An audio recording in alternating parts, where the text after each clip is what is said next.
80 سال کا یہ پہلا دن ہے جب ملک آزاد ہوا تھا۔ اس آزادی کے اندر ہم اور آپ اس کی تاریخ کو بیان کرنے کے لیے یہاں بیٹھے ہیں۔ ملک کا ہر قوم اور ہر طبقہ اپنے بزرگوں کی تاریخ کو بیان کرتا ہے، ان کی قربانیوں کو بیان کرتا ہے۔ ہمارا یہ فرض ہے کہ آج خاص طریقے پر ہمارے بزرگوں کی کیا تاریخ ہے اور انہوں نے کیا کیا اور اس تاریخ پر ان کو کیا ملا، آج وہ برابر میں اس قبرستان کے اندر مدفون ہیں۔ ان میں ایسے بھی لوگ ہیں کہ جن کے خاندان میں اگر ان کے گھر کی دیوار ٹوٹ جائے تو وہ اپنے گھر کی دیوار بھی نہیں بنا سکتے۔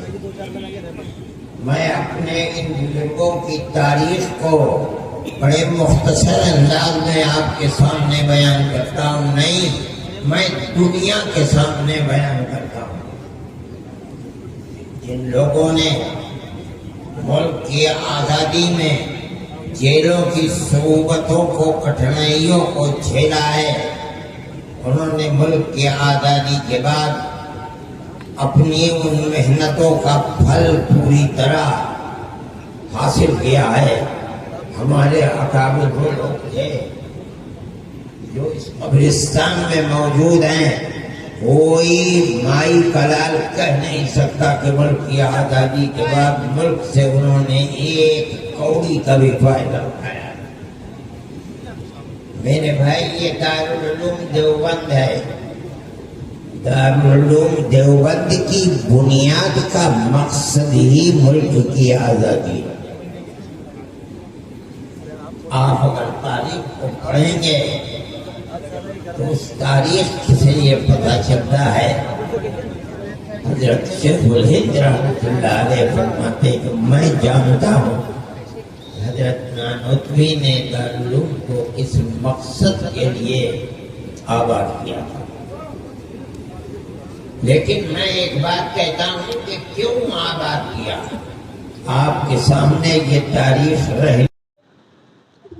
ہمارے اکابر حضرت حاجی صاحب حاجی امداد اللہ صاحب مہاجر مکی اور ان سے وابستہ لوگ جیتے، لیکن انگریز کے پاس ایک طاقت تھی اس دنیا کی جس پر انگریز یہ دعویٰ کرتا تھا کہ ہماری حکومت کے اندر سورج غروب نہیں کرتا۔ انجام کے اعتبار سے شکست ہوئی، 1857 کے اندر ناکام ہو گئے۔ یہ دوسرا جہاد تھا۔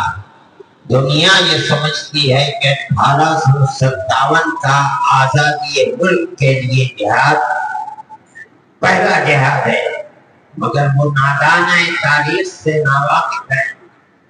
پہلا جہاد سن 31 کا ہے، جس میں شاہ عبدالعزیز صاحب محدث دہلوی کے بنائے ہوئے دو شاگرد سید احمد شہید اور شاہ اسماعیل شہید دونوں کے دونوں شہید ہو گئے۔ اس کے بعد جو لوگ بچ گئے وہ دلی آئے اور انہوں نے 31 سے لے کر 1857 تک ملک کی فضا کو بنایا، جہاد کے لیے میدان بنا کر کے سن 1857 میں ہندو اور مسلمان دونوں کو لے کر جہاد کیا۔